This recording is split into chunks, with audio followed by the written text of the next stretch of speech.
I would like to introduce now the person who saved us. Her name was Wanda, and she worked in a shoe shop. When we lived in the ghetto, and the ghetto by now was closed, we couldn't go in or out. Men were used as slave labor. One night, they were not brought back. And that night, the Gestapo surrounded the ghetto. There were screams, there were shootings, and we realized that this is the final time in the ghetto. And nobody could escape. Holding my hand, she had an ability to look at people's faces and guess their character. She just found a man who looked nice. She asked him, "Have you got a child?" And he answered, "Yes." And she said, "Please, please, let me save my girl. Let us out." And he, without any reaction, said, "Go," and made place for her to slide through and go. My mom walked into the streets, and I remember my mom knocking at the door. I really didn't know that it was Wanda's door. Wanda opened it, and my mom said, "Wanda, they're liquidating the ghetto. Will you let us in?" And she said, "Come in." From that door, we walked out in 3 years.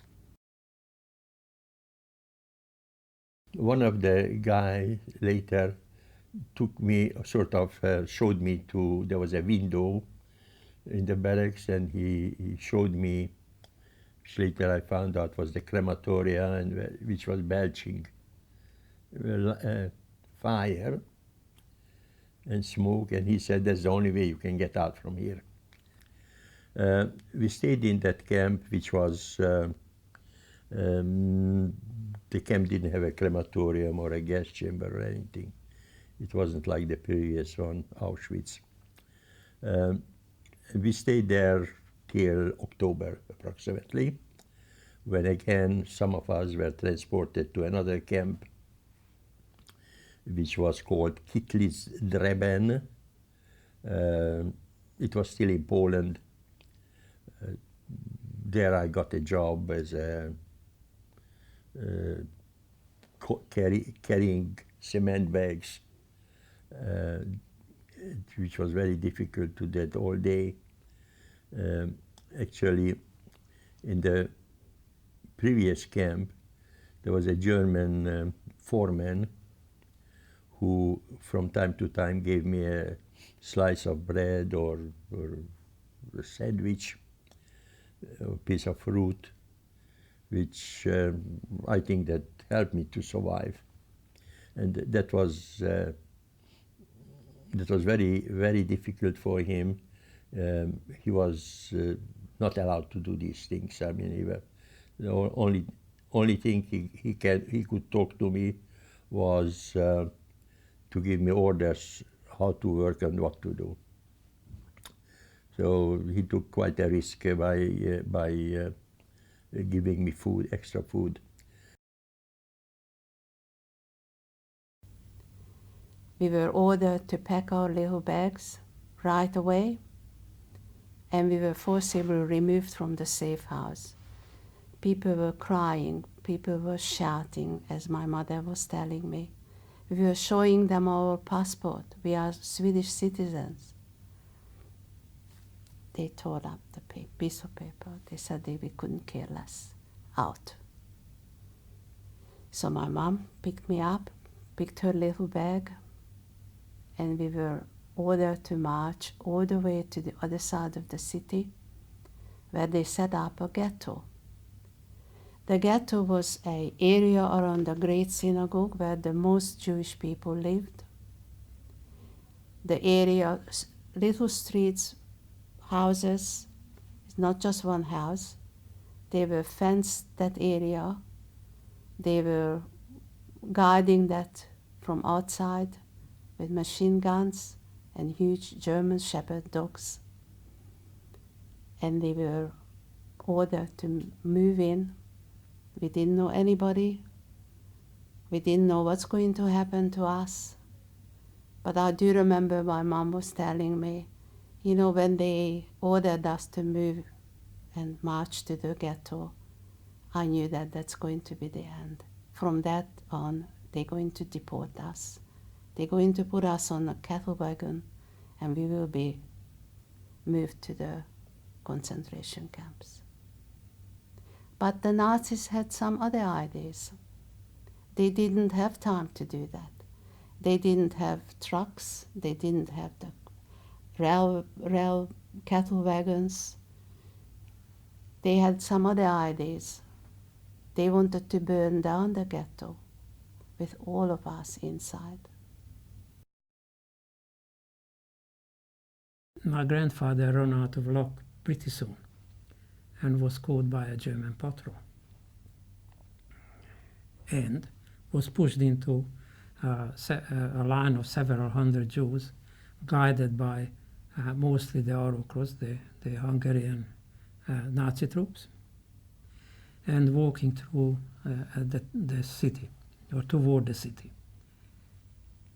After about walking for an hour, my grandfather was suddenly grabbed, pulled out of the line, pulled into a gateway, and told to run. It was a true way to another street. The person in the Nazi troop uniform who saved my grandfather 10 years before was an office boy in his office. Our family, our side of the family, survived the war. Thanks for people like our housekeeper, our housekeeper's husband, our housekeeper's husband's parents, and even some people whom we hardly knew, because they had the courage to care. But many other part of the family wasn't as lucky and didn't survive. You really realize what a person is like when they're under pressure. You know, when everything is going well, people can be nice to you and be helpful. But when the chips are down, you really find the true people that are really doing it selflessly. And there were stories of courage every day in the concentration camp. The lady that was instrumental in helping to keep my little brother alive, she was in the next barracks room to us, and then she moved into our room because one of the ladies got very sick and died.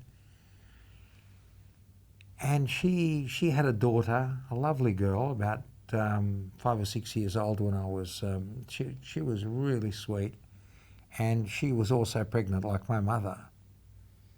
But she was dark-featured lady, and her baby was murdered some 2 weeks before Mum gave birth, and she still had milk, and she volunteered to feed my brother, which was just marvellous. And I mean, that was probably the most unselfish act I could ever think of. I mean, life was that miserable and that bad that she could take that extra burden on was something that I will never ever forget. And my brother is only here because of that reason. He's 7 years younger than me, and I was born in June 38 and he was born in February 45. I asked Wallenberg, how are you going to take 25 people when you only have 24 visas? He said, we'll do it so that 12 come one side, 12 on the other side. You will crouch in between them, and when the military on the gate will count, they count usually at 2, 4, 6, 8, 10, and they won't see you. It is 6 o'clock in the night, December, it's dark. So out we came. And we went to a protected house.